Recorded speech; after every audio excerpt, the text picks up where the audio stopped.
जय गुरु जी। अब आंटी ने ये बोला कि हमारा क्या कनेक्शन है आपस में, ये तो गुरु जी ही बताएंगे। और क्या खुलासा है वो टाइम के साथ तो ज़रूर आएगा, क्योंकि ऐसा नहीं हो सकता। जो 26 साल पहले मेरे को दिखा के ड्राइंग बनवाई, वो मैंने ढूंढी बड़ी मुश्किल से। मैंने अपना पूरा ऑफिस ऊपर नीचे कर दिया। वो सारे लोग सोच रहे थे कि इतना कौन सा बड़ा काम है आज जो इतने फाइलें खुल रही हैं, लेकिन उनको क्या पता था वो कागज़ ही नहीं मिल रहा है। वो लेकिन मिला सबसे नीचे फाइल में था।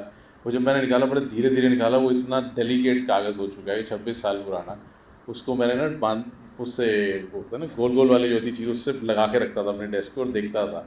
तो वो गोल गोल वाले तो उसकी बिल्कुल क्लीन है, उससे पता चलता है कि एक्चुअल पेपर क्या है। लेकिन जब उसको देखो ना एकदम डल सा है, फ़ोटो भी उसको जस्टिफाई नहीं करती, सामने देखो तब समझ में आता है। मैं आंटी को वही बोला, मैंने कहा कि घर की लाइट्स जो बाहर लगी हुई हैं गेट पे, वो भी मैंने उसी डिज़ाइन की बनाई। सोचो उसके जो आगे के शैंडल जो भी चीज़ें सब एक एक बारीकी से जो गुरुजी ने दिखाई थी वो बिल्कुल सेम थी। हाँ, गाड़ी वाली शरारत मैंने करी थी उसमें। मैंने उसमें एक ऑडी, एक BMW और एक लेक्सस खड़ी करी थी। वो गुरुजी ने दिखाई नहीं थी मुझे, वो गुरुजी ने नहीं दिखाई थी। तो मेरे को वो 3 चीज़ें मेरे को पता नहीं क्यों मैंने उसमें अपनी रखी थी। मेरे फादर की लेक्सस, मेरी मदर की ऑडी और मेरी BMW। मैंने ये सोच के लगाई थी वो। और मैं हमेशा बोलता था बाहर वो बड़ी वाली SUV जो लेक्सस की आती है ना, वो पापा की है। मैं हमेशा ऐसे खड़ी करता था, लेकिन वो गुरुजी ने ड्रीम में मुझे घर ही दिखाया था। ये शरारत मेरी थी। अब मैं एक बार हिमांशु अंकल उनकी फैमिली से बोलूँगा। ये वो है, मैं इंस्टाग्राम पे ना जब भी कभी कभी जैसे होता है ना, मन थोड़ा सा आपका होता है डाउन, आपको होता है कि चलो कुछ ऐसा देखें, मतलब हंसने को मिले, अच्छा फील करने को मिले। तो मैं ऐसे स्क्रॉल करता था, तो मुझे हमेशा हिमांशु अंकल और उनकी फैमिली की रील्स आती थी। और मैं जब मैं देखता था मैं बड़ा खुश होता था। मैं अपनी फैमिली से भी शेयर करता था, और बड़ी अमेजिंग रील्स होती हैं इनकी। मैं वो देखते देखते मैंने एक बार अंकल को सिर्फ मैंने मैसेज भेजा कि हमारे यहाँ सत्संग आप प्लीज़ आएंगे। उनका मैसेज आया यस। मैं उनके अभी वो जैसे ही वो आते हैं, मैं उनको जरूर बोलूँगा कि वो अपना सत्संग शेयर करें। तो तब तक मैं अपना एक और सुनाता हूँ अगर आगे आए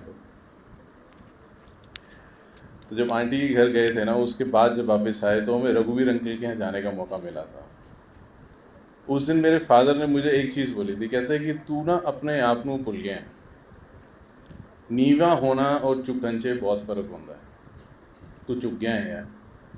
मैंने कहा क्यों? कहते नीवा होके रहना है, तेनू पता ही नहीं है तेरी अपनी बैक स्टोरी की है। मैंने कहा मतलब? कहते तू एक फैमिली ऑफ सेवादार से आया है, तेरे पास एक लेगेसी है जो तेरे को यहाँ लाई है। तू ऐसे ही कल उठ के नहीं आ गया, और तू कोई ऐसा नहीं है जो बना रहा है रील क्योंकि तेरे को कुछ कमाना है या कुछ करना है, या तू ऐसी चीज़ें करता है अपने नेम और फेम के लिए।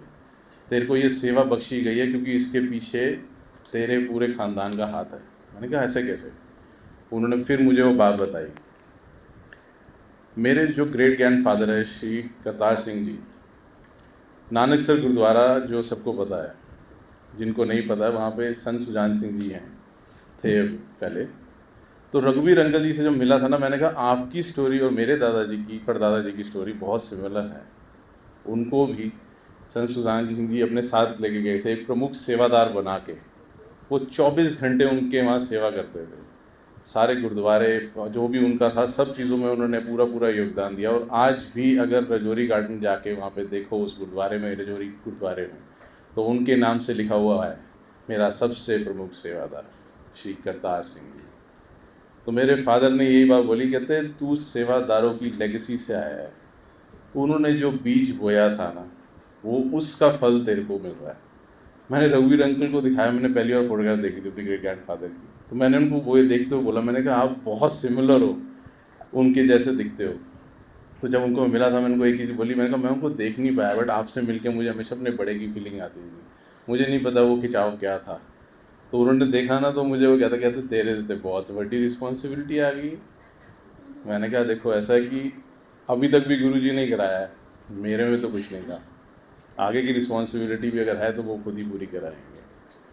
तो हमारे जो पूर्वज, हमारे जो हैं बड़े, जिनको हम कभी याद भी नहीं करते दिन में, हमें पता भी नहीं वो हमारे कौन थे, कभी याद करके और समझ के देखना कि आज अगर आप यहाँ हो तो उन सब की वजह से हो। सिर्फ इस वजह से नहीं कि आप यहाँ हो। मैं इसलिए अपने जब भी अब थैंक यू बोलता हूँ ना, मेरे थैंक यू मेरे माँ बाप, मेरे माँ बाप के माँ बाप और उनके माँ बाप, और वो सब जिनकी वजह से आज मैं यहाँ हूँ। वो सारे हमारे जो कहते हैं ना पूर्वज, जो भी वर्ड यूज होते हैं हिंदी में, उन सबको जैसे हम कहते हैं पितरों को, जैसे सॉरी सब लोग कहते हैं ना हम माथा टेकते हैं, तो मुझे वो बात समझ नहीं आती थी।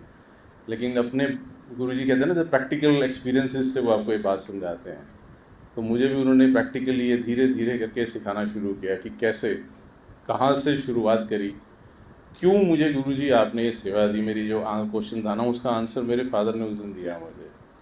तो मुझे समझ में आया कि हमारे जो बड़े हैं ना, वो जो करते हैं उसका आगे जो इफ़ेक्ट है ना वो धीरे धीरे हमारे को ही मिलता है। उन्होंने चंगा किया, बहुत चंगा किया, इसलिए उनका हमेशा हमेशा शुक्राना रहेगा कि उनकी वजह से आज वो हम ले पा रहे हैं सेवा का भाव अपने गुरु के साथ रह के, जो उन्होंने अपनी मेहनत से काटा था। तो उनका भी थैंक यू और उन सब का भी। तो पहले तो रमेश अंकल आप आओ, नहीं आप आओ, मैं नहीं जानता। रमेश साहनी अंकल हैं, गुरुजी के टाइम की संगत हैं। तो अभी जब पहला सत्संग हुआ था हमारे यहाँ पे तो अंकल आए थे, उसके बाद से कैसे नहीं आए मुझे नहीं पता, बट आज आए हैं। मैसेज मिलेगा तो तुम आओ तो सही। बस फिर अब अंकल हमेशा वो हमारे आएंगे, ये परमानेंट सिटीजन है हमारे। आ जाओ अंकल।